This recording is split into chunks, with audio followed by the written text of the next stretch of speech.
Welcome to the Pin Down. Today we are going to be talking about the WWE draft that just happened with my special guest, Pro Wrestling Everything, aka Sam. What's up, guys? I know usually I think about something like really funny or really quirky, but I'm gonna keep it a buck, y'all. I'm kind of fresh out. I don't, we were kind of talking about it, and I don't really have anything to say. And I know like you feel like this is going to lead to like a really really good pun, but no, I'm kind of out here. Like it's been a day. I've been up since about 8ish. Like it's been a ride. So we're just gonna start the intro and just roll into it. Jesus Christ.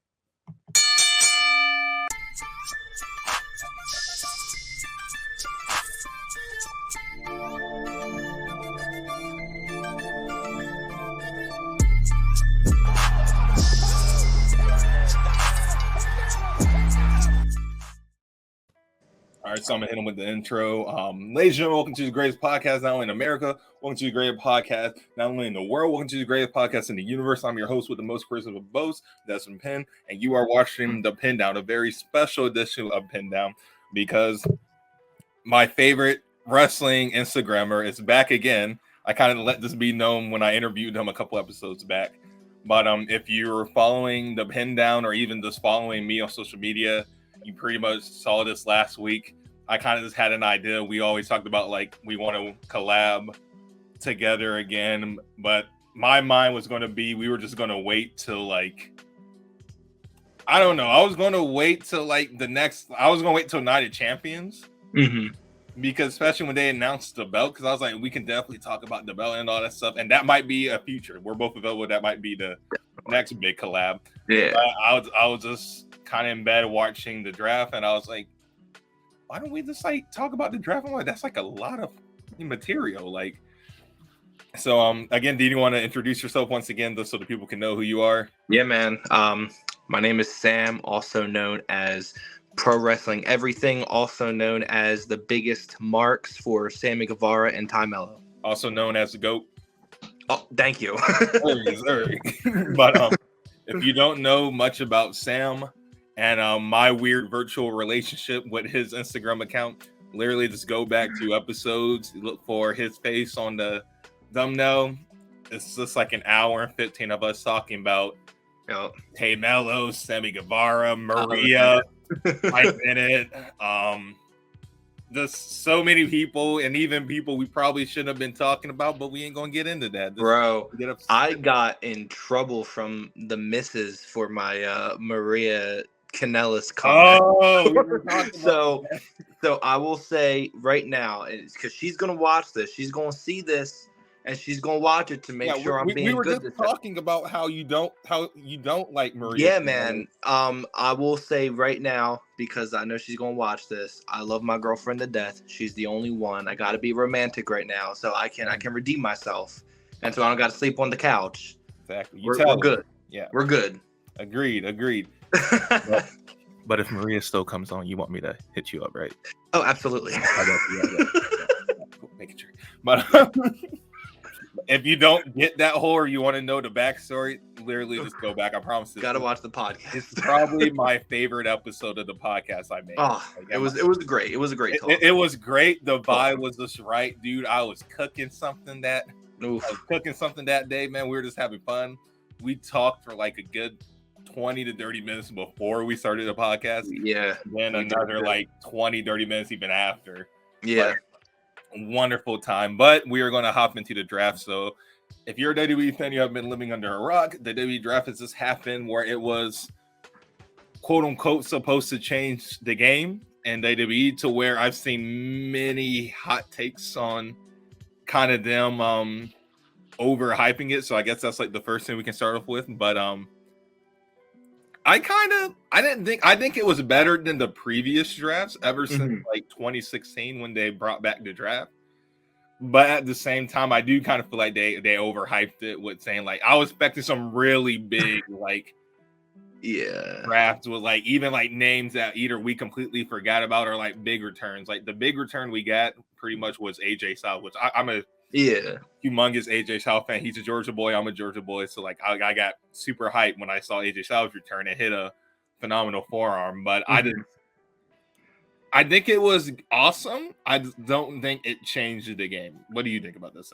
No, I agree. I think the draft was very good. Again, we got the return of AJ Styles, and now we can finally see the Good Brothers and Mia Yim on TV because they've been stuck in limbo since AJ Styles hurt himself.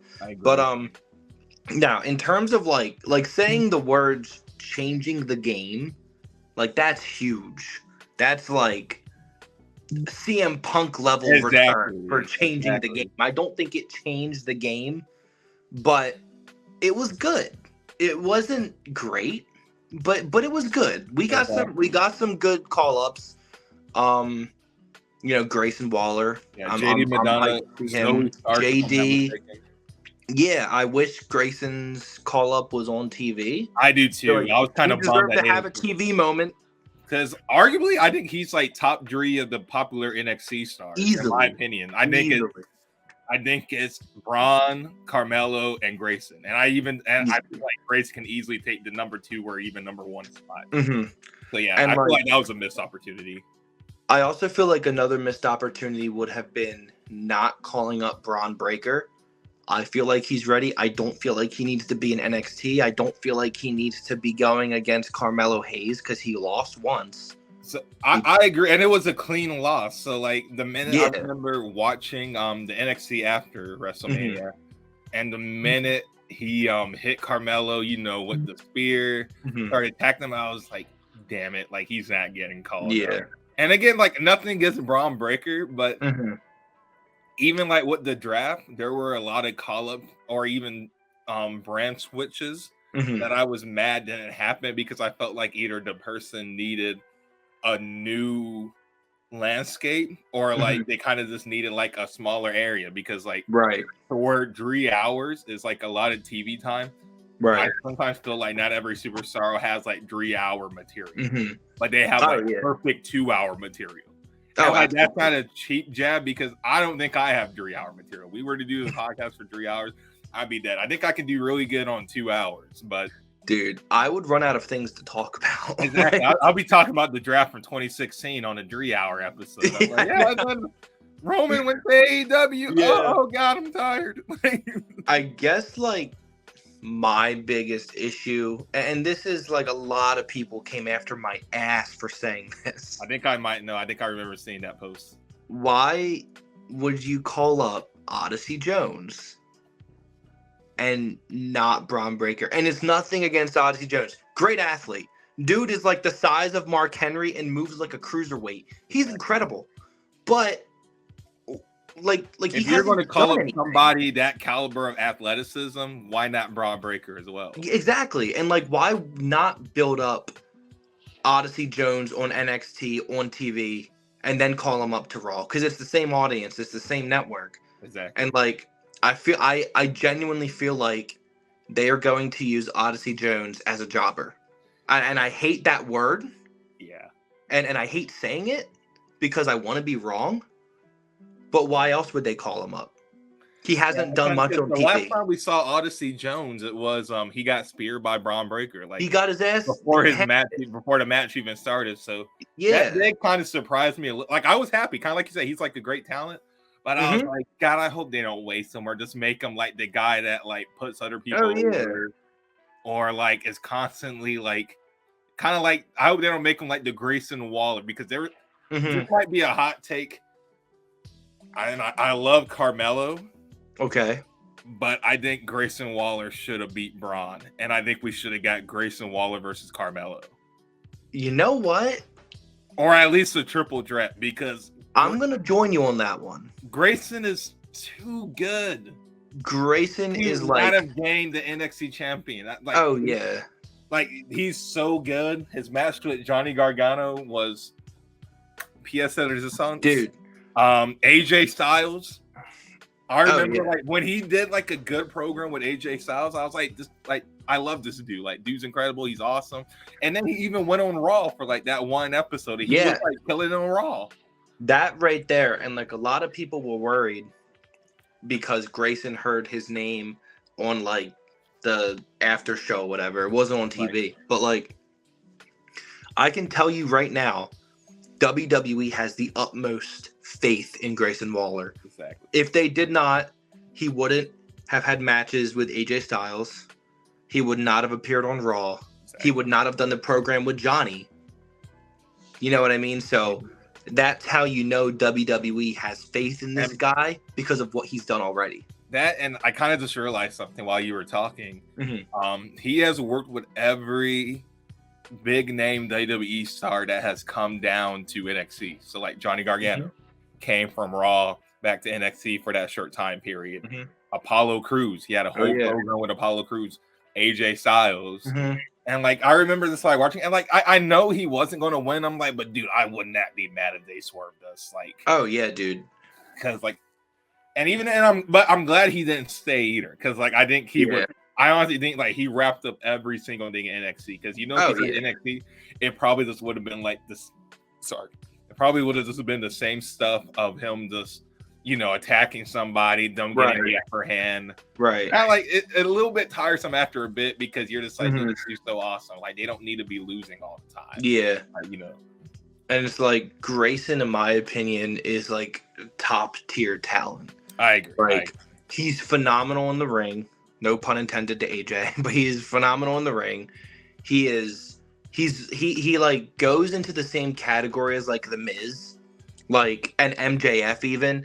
Like, where he's good, but people like sometimes overlook him. Yeah, and also like he's such a good heel that you want to cheer him because like of how good of a heel he is. And like I've seen veterans, specifically, I'll say it, specifically Bully Ray. Cracks me up. I love Bully. But Bully said something a while ago where it said, if you're a heel and the fans cheer you, you're not doing your job. No disrespect to Bully. I disagree completely. In my eyes, if someone's a heel, like MJF, The Miz, Grayson Waller, whomever, and the fans cheer them, in my opinion, that's the fans saying, like, we respect the hell out of you. Yeah. Like, we're giving you applause because of how damn good you are. That's how I've always looked at it. I agree with that, because like, especially if you look at it with like let's say Marvel movies, like probably the most popular movies coming out now, the big question that everybody wants to know, it doesn't matter who the superhero is, we're like, who's the villain? Exactly. Because if it's a trash villain, we're gonna be like, nah, like we're gonna pass. But if it's a villain where we're like, oh snap, like that's a good one. Or like I remember like Thanos, when we found out that Thanos was Mr. Infinity War, Mr. Endgame in the last two Avengers movies, everybody was lit because we're like, oh, we about to get like some really good stuff. It's kind of like same thing when using a talent, just any media brand, but at the same time more specifically pro wrestling, because more so good, bad, and gray area. And if you have a talent that is that good to where like the audience cheers on, I feel like one, it kind of just shows a little bit of the future, because think about it. They're cheering for them like crazy and they're supposed to be the bad guy. Imagine what happens when they become the good guy. Exactly. Like, they're not going to have to, because even when MJF like comes out in The Miz, if they get cheered, they'll always do like a cheap jab at the city to get them back on booing them. But like when they come out, especially MJF, when they come out, you just hear like the whole arena just start cheering, and then he'll like usually do something, and then booing, then like, okay, we're on the normal programming of bad MJF versus babyface AEW superstar. But dude, no, I agree with that take. And then even another thing I was kind of thinking about when you were leading up to that take is I know like a lot of people, kind of like you said, a lot of people were like, oh, like Grayson Waller is going to get wasted because like he wasn't on the show getting drafted. He was on a WWE extra, WWE behind the camera, behind the scenes. And I kind of feel like at the same time, like if you go back and watch that promo, which I have, it kind of has a little bit of like of a talking smack feel with The Miz, to where, The Miz said that the reason why he did like that whole big promo and Daniel Bryan, everybody, was because like he was frustrated with the fact that pretty much he wasn't being taken seriously as a talent, but more so as a IC champion.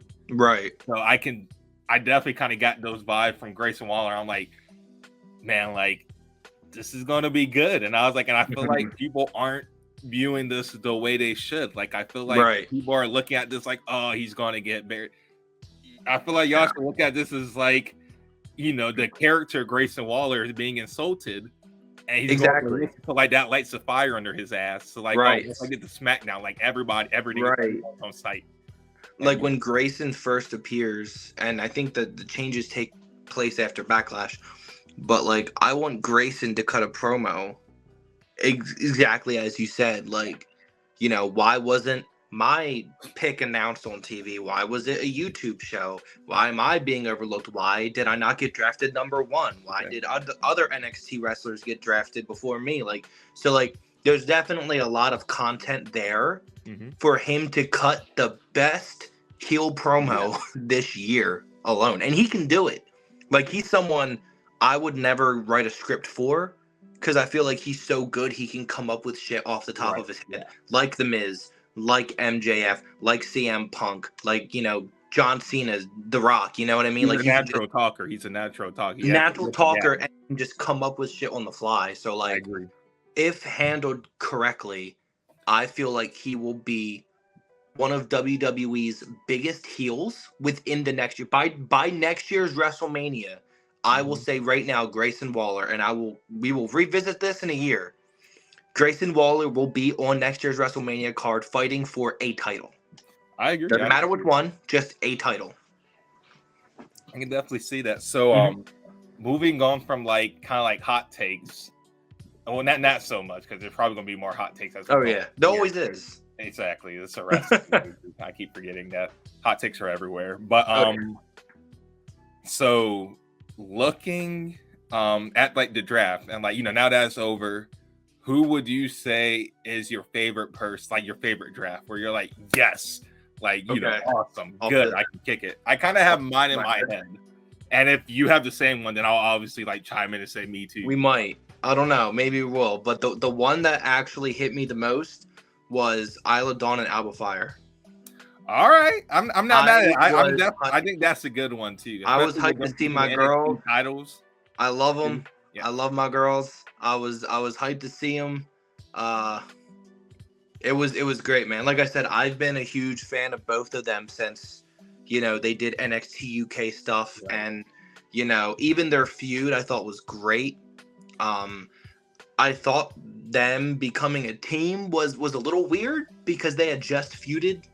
So like, I thought that was like, this isn't going to be good. This isn't going to last. It's just something, whatever. But I'm really digging them as a team.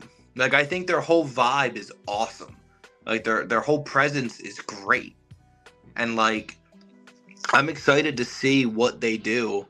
Cause I remember when last week's NXT, they said, you know, if they defeat Kaden and Katana, then they're gonna defend the NXT women's titles on all 3 brands. So that'll be interesting in itself. And then we're getting a title unification match. Yeah, like a title unification. One WWE women's tag titles that can go on all 3 brands. Yeah, that's good. And like, I think that's the best thing. I'm really wanting that to happen.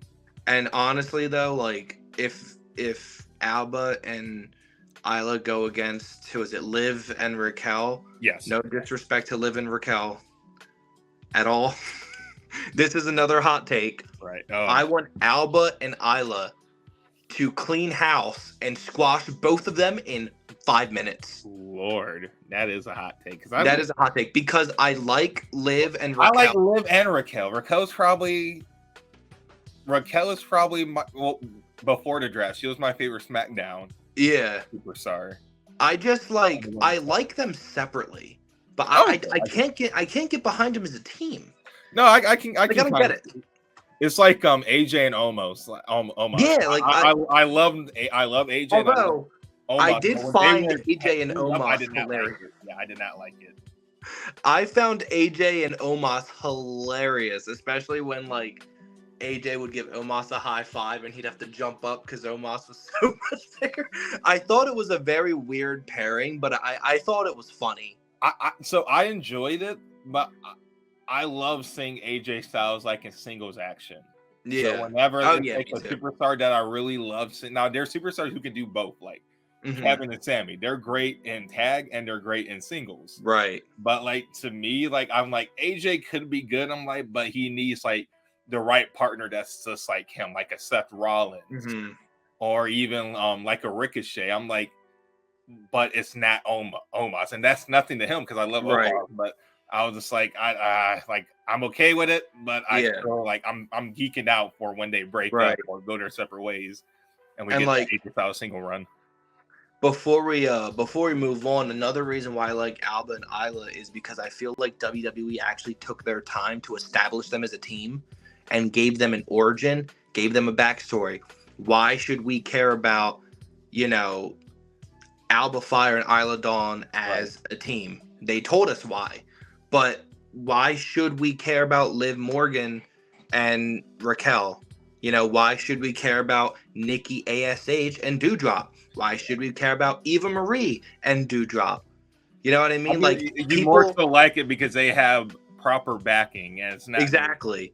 I can kind of see what you see what I mean. Like they actually have a backstory. They had them fighting in the beginning when Dawn debuted on NXT 2.0. And they were like fighting like they fought for a while. I remember their program lasted for a minute, and then they kind of put their differences aside and kind of like the whole forge through fire like type of thing. It works perfectly for them because they both kind of had like a bit of a I don't know the word I'm trying to look for, but the word I'm going to use is like a supernaturally presence. Oh yeah, that's perfect because that's what they are. They have a supernatural presence. And exactly. You can even say the same thing for like I know she's not liked in the wrestling business, but like at least Shayna Baszler and Ronda Rousey have a backstory. Yeah, they came from the same background, but then you have why is Shotzi Blackheart and Natalya randomly teaming? You know what I mean? Like I love them both, but that's probably my least favorite pairing. Same. Like give if you want to really build up Liv and Raquel, don't just give them titles and expect people to give a shit. Give them like a reason, give them a story, give them something. I agree. You know what I mean? Yeah. So when you break it down like that, 100% like agree. Because at first I was like, I was like, but I don't know about a squash match. Like I don't know about that. But when you say, but no, I completely agree. Yeah, I'm kind of on your side now. I'm almost stand with that one. I don't like squash matches. I think they're pointless. But I love Alba Fire and Isla Dawn so much that I would approve of that. Just for that match. Through the ring as a crazy fan and attack. Rodriguez. Good luck on that Raquel part. I ain't backing you on that one. That's too big, man. Too big. But okay, so for me, I want to say, so it's two, but I'm gonna break it down as like a group and then singular. So AJ Styles and OC, kind of like what we said, so they can finally get some screen time. And also, I love AJ Styles on SmackDown. Like 2016 through 2017, AJ Styles on SmackDown was. Oh, you had to been there. You had to watch it. It was just go to TV. I love seeing AJ on SmackDown. But my favorite pick, mainly just because I'm looking forward to like him shining more, is Austin Theory. Because I do feel like if anybody needed to leave Raw and go to SmackDown, I feel like Austin Theory. And again, kind of because I feel like he would work really well, kind of like in those, because SmackDown is only 2 hours, so we don't get the long, drawn-out matches. Right. And I feel like Austin, like if you saw his NXT work, that's like when he does freshly debuted, and even his work on the Indies, he can be really quick and fast-paced. So absolutely. I'm 100% looking forward to Austin Theory being. I am kind of sad to see Gunther go because I do feel like the Intercontinental title works very well with SmackDown, all with the United States. But I am sad to see Gunther and Imperium. That was like the one thing. So when I can't remember who got drafted first, but I think if Gunther got drafted first, then I was like, I think it was Gunther. Yeah, I think so when Gunther got drafted first, I was like, damn. Like I'm like, damn, but at the same time, awesome, because now SmackDown is getting Austin Theory, which is great. I want to see Austin, but Gunther on Raw, like damn, like I'm okay with Imperium being on Raw because now Samantha Irvin is going to Raw. Oh yeah. I'm okay. Yeah, so we can still hear her Gunther like introduction. I'm like looking I have forward to never Samantha Irving on Mondays. I am. Dude, so I looking forward. posted about that of her announcing Imperium and how great it sounds. And I another hot take. She's one of the greatest ring announcers of all time. No, I think I even think outside of WWE, like I feel the same way. Like I can see her being kind of up there with Bruce Buffer, which oh my god, dude, absolutely. Yeah, UFC. He was a UFC announcer for the longest, and even with I want to say Michael Buffer. Let's Get Ready to Rumble guy. Yeah. I can see her being up there because like she is real good, and like I always kind of knew she was good. But it was a video they posted of her announcing Imperium. Yeah. Like her actually acting it out. Dude, and like she was like Giovanni Vinci, like she was exactly, in it. So she was in the zone. She was in her bag. She was in her bag. Girl was in her bag. And then dude, I posted that clip and she liked it. And like I marked out. I'm like, oh my god, it's Samantha Irvin. But the thing that I love about her that I have not seen with any other ring announcer. And again, there are a lot of good ones, like Justin Roberts is great. Lillian Garcia, Howard Finkel, they're all excellent. The one thing that Samantha Irvin has over anybody else is she changes her voice to match someone's persona. I agree. Like she does the accents with Imperium. If you listen to her introduction to Chelsea Green, she like does like a girly voice for Chelsea Green because Chelsea's like a Karen character, so she kind of. I gotta go back and watch this because I did not catch that. When she introduces Chelsea Green, listen to her voice, and she acts like she does like a girly girl type voice for Chelsea Green, but then she does a nice powerful. Like she fluctuates her voice to fit the wrestler's persona. Yeah, like she changes her voice to fit someone's persona. She's excellent. She might actually be the GOAT now of WWE announcers. Absolutely, she's definitely my favorite current pro wrestling announcer. Yes, she's definitely one of my favorite. I am happy she's going on Raw. It is a mixed bag because the next topic was going to be what was like the person you hate to see leave their brand, and for me it was Shinsuke Nakamura because I felt like Shinsuke Nakamura was perfect on SmackDown. And like SmackDown had the dark. The black and blue combo, it was 2 hours. Shinsuke could work very well in that. Yeah. And then like it went well with the entrance. But at the same time, I'm not really upset because Samantha Irving is going with Shinsuke Nakamura. Oh yeah. So we're gonna get the Shinsuke. Like the whole, yeah, dude. Like he goes off, man. Yeah, so like that's what like it's kind of a mixed bag. Like I'm happy. Right. I'm sad Shinsuke, but at the same time, I'm like, as long as we give Shinsuke Samantha Irving. And then at the same time, I can't remember if I think Rick Boogs is he on SmackDown or Raw? Rick Boogs, I believe. I want to say he got drafted to SmackDown. I'm pretty sure Rick Boogs got drafted on SmackDown. He was on Raw. Yeah, he was on Raw. Damn it, bro! So we're not getting the Rick Boogs and Shinsuke Nakamura. I know. They should have never took that away. And nothing. Like I'm not trying to say because Rick Boogs can't wrestle. Like that's not my say at all. There's no hot take. But bro, like at least once a week, I'll find myself hitting up Rick Boogs and Shinsuke Nakamura, and like the best ones is when it's Rick Boogs, Shinsuke Nakamura, and then the Street Profits comes out. He plays a guitar to the Street Profits theme song like he does. Okay, that is like probably one of my all-time favorite WWE entrances. That doesn't happen. That doesn't happen on like the Big Four. That doesn't happen at WrestleMania. Yeah. Great, but I'll stop. So, what's your least favorite? Least favorite draft? I actually have two. Okay. Apollo Crews leaving NXT. Really? I thought I was enjoying the hell out of his NXT run. He didn't do much. Right. But he had banger matches. And I really felt like when he went back to NXT, I really felt like he was in line to win the NXT championship. I wanted that to happen. I wanted him to win that title. So definitely him going to Raw, and Drew McIntyre going to Raw, because I was enjoying Drew and Sheamus's thing they had going on. I did like that too. I do kind of felt like it was more so kind of bound to happen because I even despite like all the rumors and people are saying about like, oh, Drew's leaving, he's upset.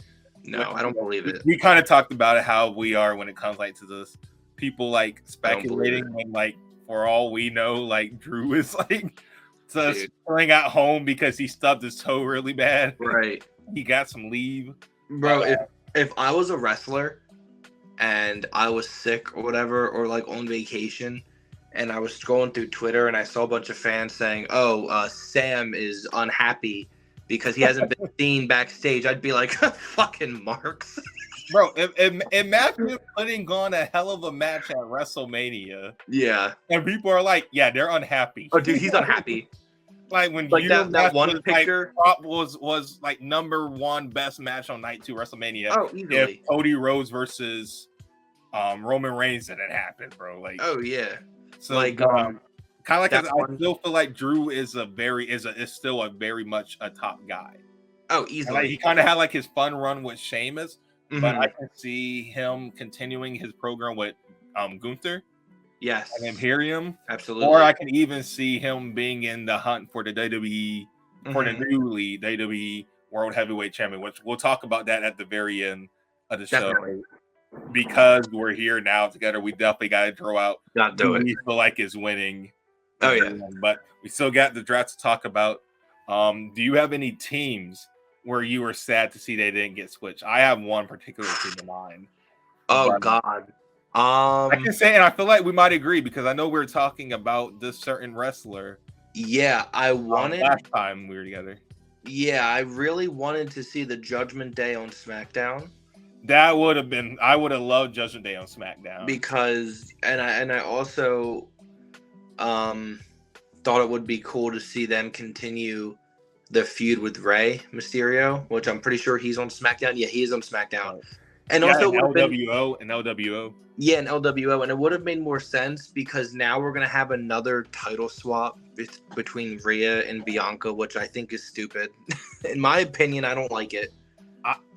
I agree with that. That wasn't the team I had in my mind, but like, okay, he brought that back. I now have like tons of things that like I felt the same way about when watching it. One, I kind of wanted to see them face out with LWO some more. But even then, they tease us so much with it being Judgment Day versus a Bloodline. Oh, yeah. I'm low-key kind of sad that like they're both going to be on opposite brands. And according to what Triple H said and how he words it, there's not going to be any, what's it called? That rule they had back in 2019, where like if you were 3 superstars from Raw could come to SmackDown and so I forget what it's called, but like there's not going to be any of that. So I was like, damn. But at the same time, I'm still hoping out for Survivor Series because to where Triple H said he didn't want to do brand versus brand. Triple H, I'm begging you, Triple H. I'm sorry, I am begging you, give us Judgment Day versus the Bloodline in a War Games match. I absolutely love war games, right? But I would rather them make it their own pay-per-view and not change Survivor Series. I love the brand warfare of Raw versus SmackDown. Who's going to come out on top? It's always Raw. I'm the same way, and we kind of talked about it on the last episode. But I was so mad because I love Survivor Series. I love like it being this team versus this team. And especially when it's like high stakes or kind of like you just said, brand warfare. I was so pissed when I missed NXT versus SmackDown versus Raw. There were so many banger matches that was one of that were happening, bro. Best Survivor Series I've ever watched in my entire life was that one. I was in boot camp, just got done running however many miles, whatsoever many ruck marches. And, you know, they're like, here's your phone. You get your phone for 10 seconds, do whatever. So after I called my family, I went on my phone and I was like, I miss FTR versus Undisputed Era on free 99 TV. like I was going there, I was like, bro, like I miss the OC invading NXT and Undisputed Era. Oh my god, I was so heated. I remember It was a great show. Did you ever go back and watch it? Oh no, yes. Okay. Yes. Good. Because once I kept seeing like all the matches to where like some people didn't care about because like either they were like deep wrestling fans, like, oh, I've seen those two guys go off a bunch of times when they were indies. But like when people were telling me like Daniel Bryan at the time versus Adam Cole, baby, on SmackDown. Oh yeah. And then you even had like other like you had Gunther showing up on Raw against Seth Rollins, bro. Exactly. That was awesome. That match was great. Yeah, I was just like, damn it, bro. Like I missed so much good shit. 2019 was such a good year for WWE. It was, yeah. And it's a year that not a lot of people talk about, but 2019 was goated for WWE. 2019 was just as good as 2016 WWE and SmackDown. Easily. Absolutely. 100%. Those are two because like 2016, they got AJ Styles. They started splitting up the drafts. Yeah. They had AJ Styles versus John Cena. Oh yeah. 3 times. 4 if you're counting 5 if you're counting the times where they tagged up against each other on pay-per-view. Yeah. And then to where going to 2019, you had Seth Rollins winning the Universal Championship from Brock Lesnar, Kofi Mania. I was there for Kofi Mania. Exactly. I was there to see that history. Yeah, I remember about that. That's something I'm bitter at you for, Sam. You traveling son of a bitch seeing Kofi Mania. It wasn't for you, Sam. Interpret that how you will, audience. But I'm just trying to mess with you. But very much so agreed. Now I'm going back to what we were talking about. The team I was thinking about is I was kind of sad to see Alpha Academy, Chad Gable, and Otis didn't go to SmackDown because I felt like they would have done really good in SmackDown, and I just would have killed to see Roman versus Chad Gable on like just a random episode of SmackDown. Oh yeah, and then even just like him going against Rey Mysterio and like the whole LWO. And just like, so that was kind of something, but looking back at it, it is not that big of a deal as a Judgment Day not going on SmackDown. Yeah. Oh my God. Yeah. I don't know how I completely forgot. This is why I need to make notes.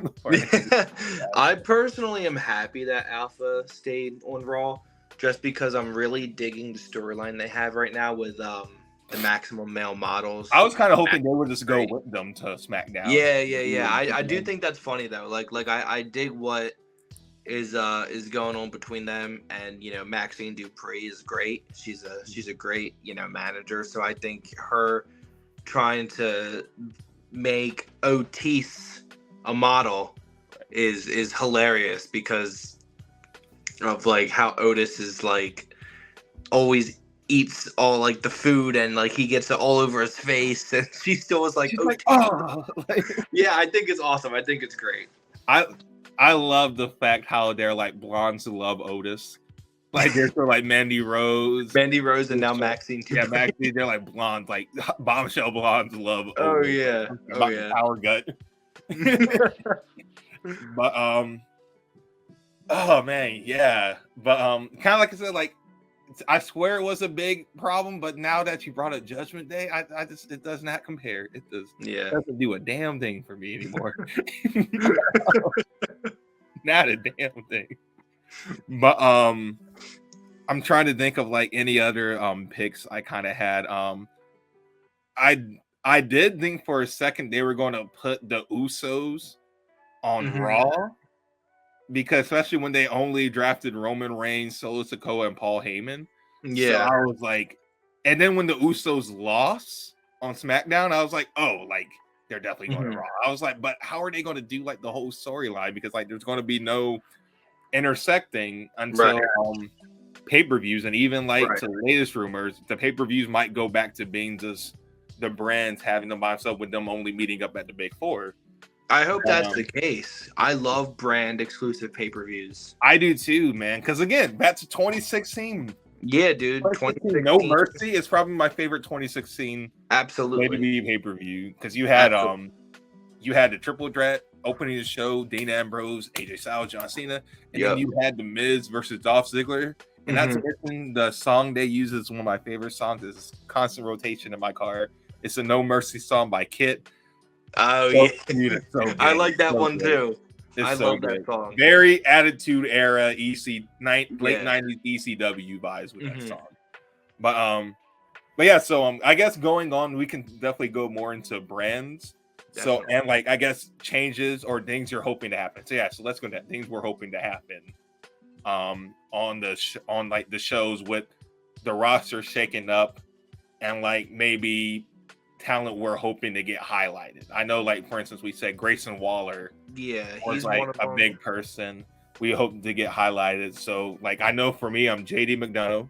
JD, I really hope he does really, really well because he was killing it in NXT. I was surprised when they took him. I was like, but at the same time, I was like, well, he's going to kill it. Like, so I'm looking forward to that. Kill it, yeah. LWO. I'm hoping LWO gets highlighted on SmackDown, and I would love to see an LWO versus the Bloodline, even if it's like a small TV feud. You know, we don't have to have Ray versus Roman again, but you know, those are like talents. So like any talents on the top of your head, or at least like people you can think about that you're kind of hoping either gets highlighted or things that happen. Yes, actually. I have one. Now. I can't wait to hear what people say about this. I was very excited to see Indus Sher get caught up to Raw. Wait, hear me out. I was open. I love it. I love it. It's like it's so dumb that I love it. Like I don't understand why they got caught up, but I think it's great. I think they're awesome. I love. Yeah, I'm not kidding. I can dig it. I'm kind of with you. Like it's just such a weird call up that it's such no a one was weird expecting call up that I love it. But even then, like I just feel like they can honestly play it good because Jinder Mahal is a former WWE champion. You can say all you want about his reign. I still can't believe that. Yeah, that's the weird thing. Like whenever like I was watching a video and it was like, you know, all WWE champions from like 1960 something to, you know, current day. And when it got to 2017, dude, I saw Jinder Mahal. I was like, no. I saw Randy with it, and I was like, Randy did hold the title like in 2017. The thing that cracks me up. Who did he lose to? And I see Jinder Mahal. Like, oh, yeah, that happened. Jinder Mahal won the title from fucking Randy Orton in 2017. It will always be one of the biggest mind fucks ever. I just remember I didn't watch it because I think I was working at Subway around that time. So I think I was at Subway, but like I had, you know, my phone to the wrestling streets to know like the results of the Backlash. And I remember kind of like having an interest in it, but at the same time, not really. Because I was like, Randy versus Jinder. Randy's winning. Like, Randy's not losing to Jinder Mahal. Dude. And then I remember, like, being at work, going to the back and pulling out my phone and seeing, like, a notification is like, Jinder Mahal wins the WWE Championship. I thought people were bullshitting. Like, I was like, oh, it's just somebody edited a video. But bro, no, when I saw a picture of Jinder Mahal holding the belt up, all yoked, I was like, this has to be Photoshop. And then when I found out it wasn't Photoshop, real. Like, what the fuck happened? And the funniest thing is, like, he held that title for what, a good 6 months? Yeah, and like he held it down. Like he held it for a while. He held it from I want to say April or May all the way to November when he lost it to AJ. Yeah, like he and like it wasn't a bad reign. Like he was actually like a pretty decent champion. Like he wasn't bad. Yeah. That's the funniest thing is like at the time I worked at Planet Fitness and I wasn't watching because I was at work, but again, scrolling through Instagram and I saw it, and at first I thought it was a joke, and then I'm like, Jinder Mahal is the fucking champion. Like Randy, Slayer of John Cena, Triple H's, and Batista's. And the funniest thing, Jinder Mahal, the funniest thing is he won the title with his finisher, the Kalas, which in my opinion is the most unintimidating fucking finisher I've seen. It's so basic, but the fact that he won with that finisher and then held the title for 6 months. And it was one finisher. He didn't do multiple. He didn't finisher, by the way. One finisher. One finisher. One finisher to a man who has taken like 3 attitude adjustments and still walked out your champion. Dude, one finisher to a man who had a street fight with Mick Foley in 2005. Yeah. and he won that title, rocked that shit for 6 months, lost the title, and then hasn't done anything since. Dude, and I just remember, like, I remember even, I got gendered again. We're going to call it. I got gendered again because, like, the next year in 2018, it was at WrestleMania, it was Randy versus Jinder versus Rusev. Yeah. And there was, versus Bobby Roode. Yeah. And I remember this being like, oh, this is either going to end with like Rusev, because Rusev Day was hot, baby. Rusev Day was the hottest thing. Still one of my favorite gimmicks. Still one of my favorite gimmicks in like the 2000. Exactly. Like I was so mad when they kind of canned it and Aiden English left the group.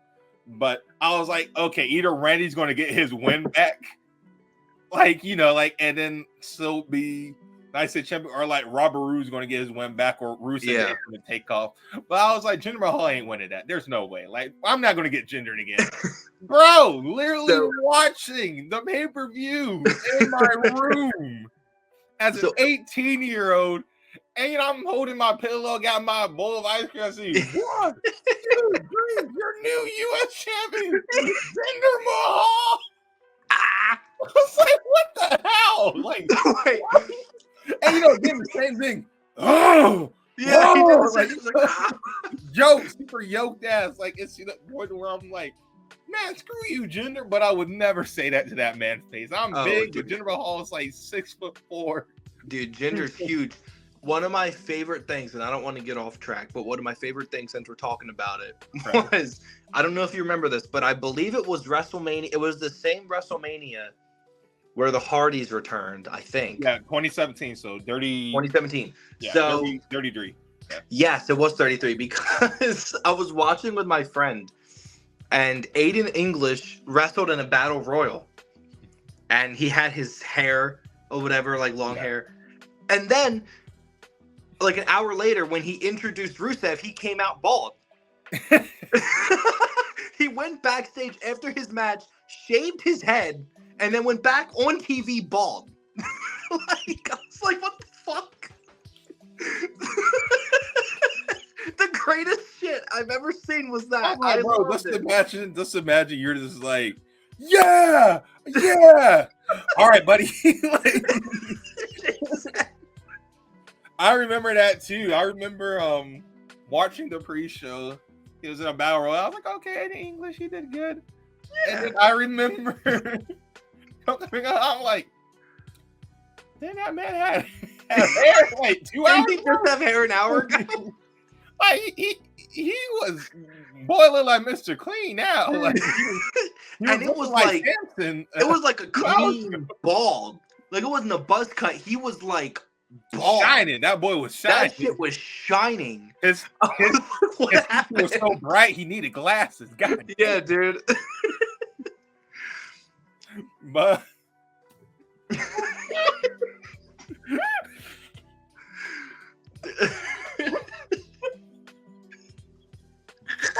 I need a minute, bro. The greatest shit. My ribs hurt. Jinder Mahal beating Randy Orton with one finisher to win the WWE Championship and then have a 6-month reign, and then Aiden English shaving his head on the same pay-per-view and appearing twice. Bro, at this point, when Indus comes to Raw, if Jinder Mahal gets put into that tournament, what a belt, bro. Excuse my language. You got 3 seconds to mute me. 1, 2, 3. Fuck it. Jinder Mahal's winning it all, bro. Bro, if I see in that tournament, I'm like, it can be Jinder. It can be Jinder going facing up against like the people of Seth, Brock, Cody Rhodes. Yeah. Roman Reigns himself could enter the tournament. Bro, I am expecting it to be Jinder versus Roman in the finale, and Jinder takes all 3 titles. Jinder's just, and he's like all shaking when he does it too, and his veins are popping. More yoked than ever. Like, oh, dude, like someone throws a paper plane and it just cuts a blood vessel. He's just bleeding out everywhere, but still has 3 titles, bro. I'm expecting him to just give the titles to his teammates and be like, "We're all champions." Like, yeah, and do like the Freebird rule with the WWE Championship, the Freebird rule. So then you see like Sanga going against Roman Reigns. I'm just expecting them to clean house because like this man got that Jinder Mahal bug. I'm Triple H. He might be like, what's wrong? You know what, Sean? I kind of just want to cut this whole bloodline bullshit and give Jinder another run. Like, yeah. Like, I'm just imagining like it's like Roman left. Like this was so angry that all that shit got covered. He beat Roman, he beat Cody for nothing. I'm like expecting like Jinder Mahal to come out like looking like Roman Reigns. Yeah. Got on like 50 more pounds of muscle. He's just talking about like acknowledge the industry. Like just straight up though, when Jinder returned in 2016, I was like, bro is jacked. Like he was like bodybuilder physique. Like dude had like veins popping out of his like tits. Like he was like roided out. Yeah. And I remember like looking at that and I was like, don't make him a jobber again. I'm like, cause I was like, he looks like $1 million. Like, you don't gotta give him the WWE championship. Yeah. I know that WWE said bet. WWE was like, you but I was like, give him like the Intercontinental title. Give him give him the freaking IC title, the freaking US title. Yeah. And then like the shredder he got, the more Vince McMahon passed him in the hallway. I was like, hey, bud. Like, dude, Vince loves his roid guys. Yeah, Vince loves his roid guys. 500 pounds, boss. Like, that's how like you can lift the WWE title off of Randy Orton. Dude, so like the trifecta is almost complete. Drew McIntyre, Jinder Mahal, Heath Slater's got to go on those roids, come back looking jacked as fuck, and win the WWE Championship. And then 3MB will be the most legendary stable of all time. I love Heath Slater. Heath is awesome. A part of me wants to go to Impact Wrestling, slap Heath Slater, be like, don't you see? That is bigger than the bloodline. Oh my God. Yeah, Roman Reigns being champion for almost 1,000 days. Big whoop. Heath Slater coming back. Heath Slater coming back and winning the championship. And 3MB has the biggest fuck you. Oh my God. Dude, oh my God, bro. Jesus Christ. Bro, if Heath Slater comes back, I'll be like, all right, Drew's going to get the Universal. Yeah, dude. Jinder's going to get that WWE title. They're going to come back. And then they're going to restart Dream Man Band. They're going to be the same Dream Man Band. I loved 3MB for what it was. I thought they were entertaining. The TLC match with Hornswoggle. The fucking WLC match. Yeah, the WLC. I thought that's what it was called, but I didn't want to say that. And then people are like, Jeffrey Beatney hates little people. Like, no. I swear to God, I thought it was WLC. And to be completely fair, 3MB and Hornswoggle versus Los Matadores and El Torito in that WLC match was probably the best match of that entire show. I was getting Eddie Guerrero, Rey Mysterio vibes with that match, bro. I was like, that was a good match. It was so better than it had every right to be. It was good. And then being like a frequent listener to New Day podcasts, and they interviewed Hornswoggle and broke it down, was even better. Just with them, like, with him dissecting it and like their idea and like the obstacles they even had. But let's get up Jinder Mahal, bro. Dude, we can make a future episode just about Jinder Mahal. Bro, we really could. You've been Jinder. We just straight up. But all right, so we'll go on to the final topic of the podcast. Thank you guys for listening, even through the whole Jinder Mahal spill. It was dope. I regret nothing. I take nothing back. Hell no. Tag Jinder Mahal if he wants me. We're the biggest Jinder Mahal mark. Nice and slowly. But with the WWE World Heavyweight, the new WWE World Heavyweight Championship being placed on Raw, you know, with it being known that it's going to be Raw's title, this is a two-parter. Who do you see winning it, and what do you see happening to the WWE and the Universal title? Like, do you see them kind of merging it and just back to two belts, or do you see it kind of being like a triple crown belt in All Japan Pro Wrestling in the 80s and 90s? So I feel like, and this might not be true, the WWE Championship, the new title, will be exclusive. It's just going to be that title's on Raw. And then eventually they're going to give Roman a new title for SmackDown. Right, that's what I was Because why would he carry a red belt when he's no longer on Raw? Yeah. There's no point.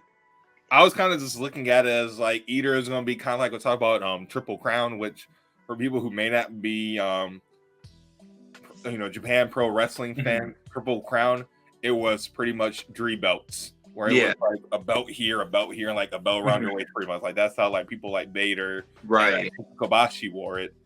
So I was like, that would be kind of dope. I'm like, but like they're just so big, and like I feel like it wouldn't be put off the way I want it to be put off in my head. Right. I just see it being like, why is Roman still carrying 2 titles? Just give him a new title. So right, I agree. I kind of see more so him just combining it. Or even combining it into like just combining the WWE into the Universal title, because imagine him like giving a whole speech about like the W title, its legacy, but he talks about how like he raised the Universal title even further than the WWE title, like being egotistical Roman, and just saying like the WWE title is now like infused with the Universal title, just like dropping it in the trash, right? And Cody or whoever beats Roman, and they bring back just the WWE title. You know, yeah, I definitely feel like for the WWE title on Raw, I would not be shocked if they gave that title to Cody first. In my opinion, it should be Seth Rollins. So that's your pick to who you think is going to win? That's my pick of who I want to win. Who I think will win? Cody. Yeah, I kind of think we're just going to be getting Seth Rollins versus Cody Rhodes 2. I honestly think that's going to be our main event, and Clash of Champions, right? That's what it's called. No, Night of Champions. Night of Champions, yeah, it was Clash of Champions. They always change up the name of that fucking show. I know. I don't even know what it's called anymore, but Night of Champions. Night of Champions. Yeah, I think that's going to be, and I'm kind of with you. I feel Seth Rollins deserves it more so just because, like, and this is Seth Rollins is the workhorse of Raw. Like, he's in my opinion, he's just as over as Roman. And like, I don't know, people might say, but like, Seth Rollins can have he's kind of reached that level, kind of like Roman. He can have a banger with anyone. Like, absolutely.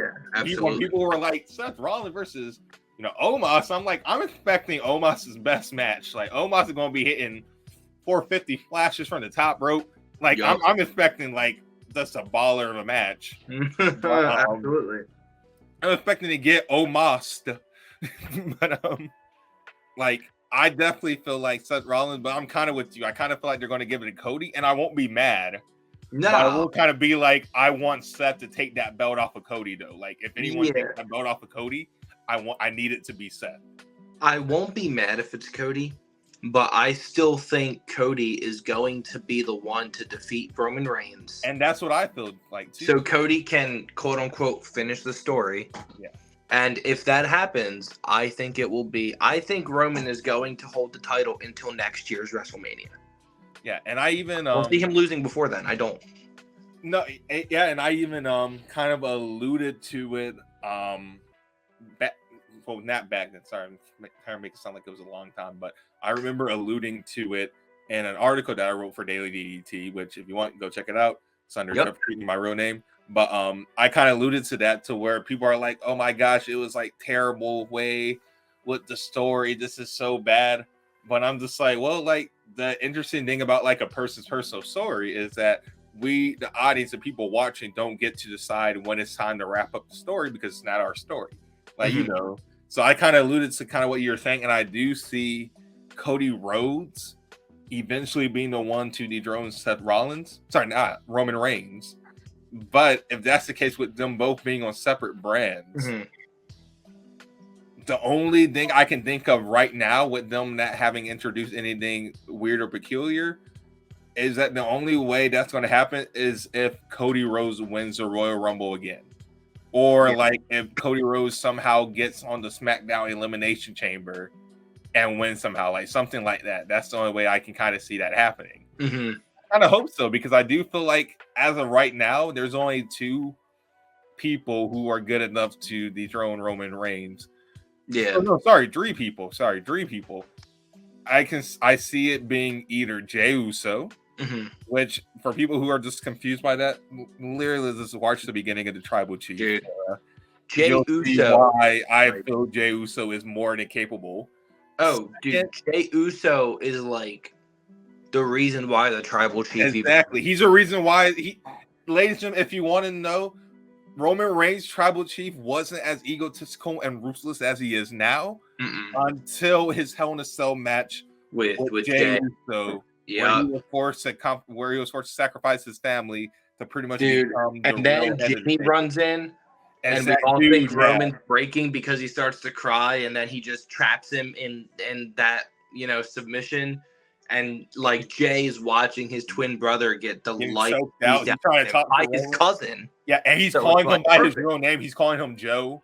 Yeah, like he's actually like, you know, shit's getting real in WWE if they call you by your government name. Exactly. And then one fact that I like, and this might even be like a little bit of a small fact, but I love how like Roman was like pretty chill, but like whenever he gets like really pissed off and mad, is only when the family's involved. Yeah. You know, he's kind of like the really good version of Dominic Toretto. Please, Diesel. That was not a jab, I promise. I want to be. But like, so that was like our first glimpse, and I wrote a whole essay about this. It's called Roman Reigns the Mad King. Roman Reigns was pretty good, but we kind of saw glimpses of the Roman we're seeing now, who like I describe Roman as a Mad King. But like there was a part when Roman Reigns is like trying to keep it between the family. So when like the EMTs and like the referees and all those people are trying to come in the ring and check on Jey Uso, he's like kind of trying to stop them, but when they kind of go past him, you see him get like really pissed off. Yeah. And when he does, he's like, oh, ain't nobody leaving now. Like he closes the door, locks it up, like he locks them inside and grabs still steps and like throwing them everybody's ass. And those two points were like he would have done that shit. Jimmy Uso didn't run in and kind of calm him down. Yeah. So like there's so many layers to the Roman Reigns character. And there's only 3 people, in my opinion, who have like good enough layers, and it's people who either made that layer or is connected to, like, for instance, we said Jey Uso, already explained that. Seth Rollins would be excellent, because many could say he turned Roman into what he is now with him betraying Roman and Dean Ambrose, John Moxley back in 2014. And then Cody, because like Cody has been through the same adversities, if not more than Roman, to where it's fitting enough for him to be, you know, the knight to slay the dragon. Right. Yeah, I'm babbling on. If there's anything you want to say, please say it. I'm just getting to you. No, dude, I amped up about it, dude. Everything you're saying. Absolutely agree with everything you're saying. But so that can more wrestle. Any quick things you want to spit out? One thing I kind of did want to talk about, and I didn't want to tell you about it, but I kind of do want you to use this episode because you just announced that you wanted to do YouTube. Yes, hey, I did. So I kind of wanted you to come in and plug, and I'm definitely going to clip it out so I can you can promote it. But I just wanted to ask you a couple questions, about it for the sake of informing my audience and your audience, people who might be fans of you from watching this or even this before. When we're talking YouTube page, like there's different kinds. Like you have ones that are kind of like essays, where they'll kind of pick a topic, do a whole like Tranquilo Club is like one of the really best YouTube WWE wrestling YouTubers. Or do you see it being kind of like a bungle up of everything, kind of like how Vibe and BDE does, where it's like video games? Sometimes you'll talk about stuff, you'll collab with people. Like, what do you see? How do you envision it being right now? I'd probably say more like what Vibe is doing. Collabing with people talking about video games. Maybe I'll even throw in some like videos about specific wrestlers, or like if I go to a wrestling event or convention or whatever, maybe I'll do like a vlog or something like that. So just pretty much everything that involves wrestling that I feel like is worth talking about is what I want to do. I'm going to be ordering a mic soon, which has been the only halt of that is I don't have a good mic. So this whole time I thought you were kind of just bitching out about them. I was about to like send you a whole paragraph like, dude, no, like from our talks alone, like you would have an excellent channel. And I'm like, you need to like do this. So I'm happy that it's just a mic. That's I appreciate that, man. And I actually got inspiration from you, and I got inspiration from you. And down the line, I want to do my own interviews, and I will be shooting you up for pointers and tips. So you have helped me as well. One man that I want, and I will bring you on my channel as well. So a little bit of flip flop right there, but you're going to be my main collab guy. Hell yeah, dude. You're going to be my main collab Absolutely. Guy. And one guy I want to interview. I feel like one wrestling personality I could talk to for hours, and this is going to be controversial, but I would love to interview and just talk to Jim Cornette. Ooh, but it can was you so good. Especially fucking imagine like the way we banter and break down stuff? He could do that shit 10 times better on a sick day. The three of us talking, or the two of us talking to Jim. Oh man, that would be amazing. And Jim is like, he's not afraid to speak his mind, and that's why people don't like him. I think he's very opinionated, and I feel like we could tell him and ask him any question about any era of wrestling, and he could give his opinion on it. Like, he's excellent. Jim's great. Right. You know what I mean? I see what you mean. Like, and like, again, like kind of the same way, I know like he's not like the most liked or lovable guy. Like I know that's a no-brainer. But if we're talking like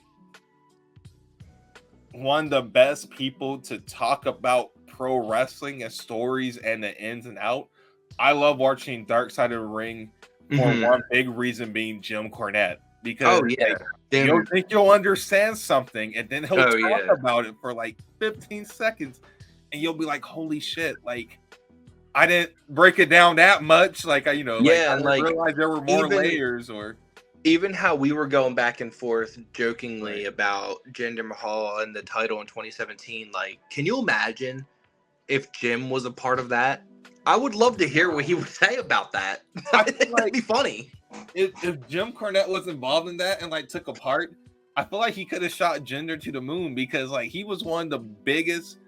This might be controversial, but I feel like he was like one of the biggest heel managers, especially like in the late 80s into like the mid 90s, because he had a good clientele. Even we're not talking like, I'm talking more so WWE, but like he had Vader.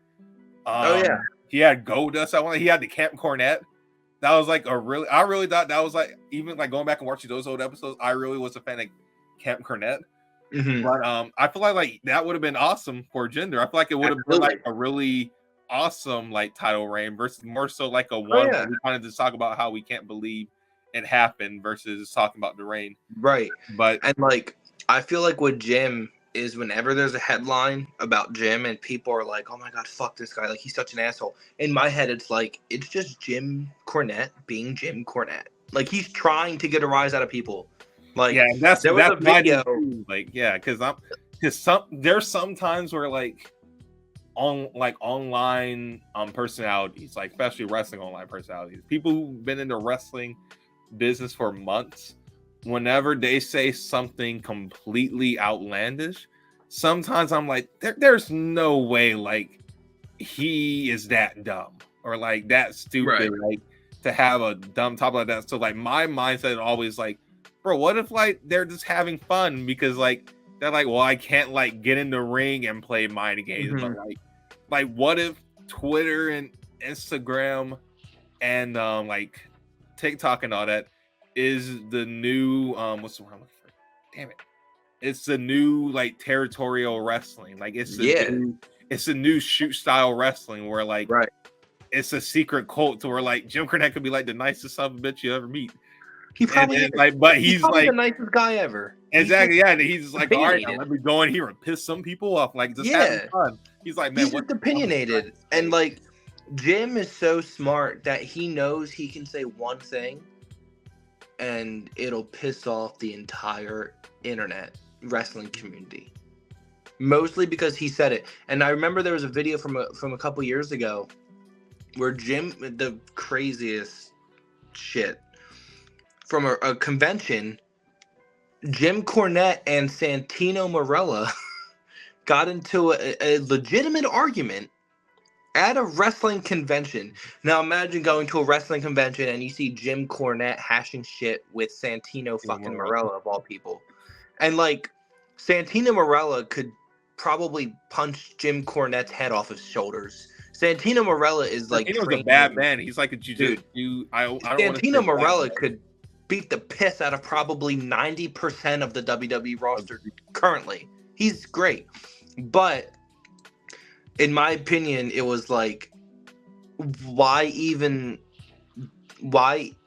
would you pick a fight with Jim Cornette? Because number one, Jim Cornette doesn't give a shit if he makes you mad. Yeah. It's just Jim Cornette being Jim Cornette. That's like who he is. At the end, he's doing a good job. Like he's trying to piss you off. So why even show it? Because that means he's winning. You know what I mean? So it's like, I'm not going to sit here and say, you know, I jokingly said it, but I'm not going to say I love Jim Cornette. He's the nicest son of a bitch you'll ever meet, which he might be. But I think he's damn entertaining. And I think we could do a 3-hour podcast if he was here. I feel like if we did that, that would be like, so not to say I don't prepare for my podcast. I do. Like, you know, sometimes like, if it's like a really big one, I'll like make all these notes, kind of plan it all in my head. But if he were coming, I feel like I would have to like down to the wire. Oh, same. I would have to like, prepare for that ask shit. Him about like, how he feels about certain things, and I feel like that would be kind of like you said, like that's like the new goal now to get Jim Cornette on the podcast. Jim, yeah. And like, let's make it up. If I get him, I will invite you on. You are my co-host. So same with Maria. Yes. Same with Maria. Or there's now two people. Now two people. That you know, we have. Like, if I get them or you get them, you automatically have to bring in the other person. Absolutely, for sure. Amen. All right. There's one more. Who's the third one? Billy Starks. I'm a huge Billy Starks fan.